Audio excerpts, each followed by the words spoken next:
Magandang hapon po sa ating lahat. Weather update po muna tayo ngayong araw ng Thursday, December 28, 2023. Unahin po muna natin ang mga weather systems na sa kasalukuyan ay nakakaapekto pa rin sa ating bansa. Sa ngayon po, patuloy pa rin nakakaapekto at umiiral ang northeast monsoon o hanging amihan sa bahagi ng northern at central Luzon. Kung makikita po natin sa satellite image, may mga kaulapan po tayo posibleng magdala ng mga pag-ulan sa Batanes at Babuyan Islands, samantalang sa nalalabing bahagi naman or malaking bahagi ng Luzon, mostly mga isolated light rains or may hinang pag-ulan o mga pag-ambon ang posibleng maranasan dyan po sa northern at central Luzon, pati na rin sa Calabarzon area, kasama na din ang Metro Manila. Samantalang yung mainit at maalinsahang hangin na nagagaling sa dagat Pasipiko ay patuloy pa rin nakakaapekto sa nalalabing bahagi ng ating bansa. Yan po yung easterlies, and mostly magdadala po ito ng mga isolated mga pag-ulan o mga pulupulong mga pag-ulan kadalasan sa hapon o sa gabi. So sa ating mga kababayan po ay magdala pa rin po tayo ng mga pananggalang sa ulan. So asaan pa rin po natin isolated rain showers or thunderstorms sa bahagi naman ng Bicol Region, Mimaropa, Visayas at Mindanao area. And currently, wala din po tayong minomonitor na low pressure area o bagyo sa loob at labas ng ating Philippine Area of Responsibility. Dapo naman po tayo sa magiging lagay ng panahon sa Luzon bukas. Patuloy pa rin po yung epekto ng northeast monsoon sa bahagi ng northern at central Luzon. Magdadala pa rin po ng maulap na papuwiran na may kasamang mga pag-ulan ng Cagayan.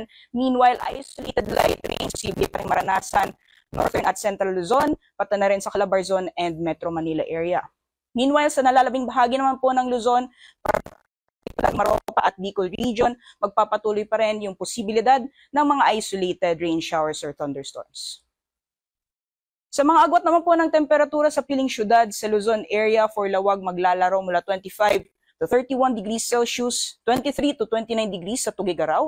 Sa Baguio City naman maglalaro mula 16 to 25 degrees Celsius. For Metro Manila area, 25 to 31 degrees Celsius. 22 to 30 degrees Celsius para sa Tagaytay. For Legazpi naman, 25 to 30 degrees Celsius, and maximum temperatures naman for Kalayaan Islands pati sa Puerto Princesa aabot ng 32 degrees Celsius. So magiging lagay naman po ng panahon sa Visayas at Mindanao bukas, patuloy pa rin yung mainit at maalinsahang panahon. May mga tsansa pa rin ng mga pulupulong mga pag-ulan, pagkidlat at pagkulog, kadalasan sa hapon o sa gabi.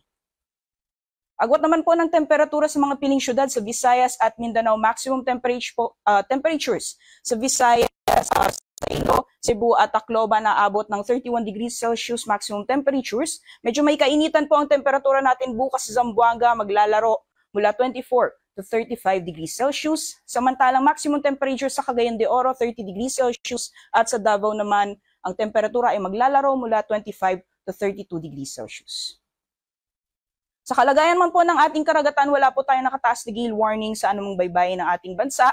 Iba yung pag-iingat lamang po sa mga planong pumalaot sa mga baybayin ng Luzon, pati na rin sa silangang baybayin ng Visayas at Mindanao, dahil inaasahan pa rin po natin ang katamtaman hanggang sa maalon na karagatan. At sa kasalukuyan po, dahil wala po tayong minomonitor na low pressure area o bagyo sa loob at labas ng ating Philippine Area of Responsibility na posibleng makaapekto sa anumang bahagi ng ating bansa sa mga susunod na araw, hanggang sa darating na bagong taon ay magpapatuloy po yung maaliwalas na panahon sa malaking bahagi ng ating bansa.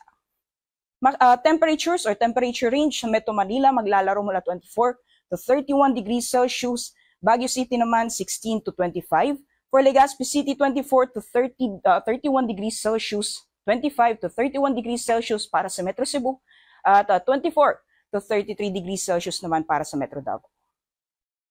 Dito sa Metro Manila, si Haring Araw ay lulubog ng 5:36 p.m. at sisikat naman po bukas ng 6:20 a.m. Para sa karagdagang impormasyon, bisitahin lamang po ang aming social media accounts at ang aming website, pag-asa.ust.gov.ph. Yan po muna ang latest mula dito sa Pag-asa Weather Forecasting Center. Ako po si Ria Torres. Magandang hapon po sa ating lahat.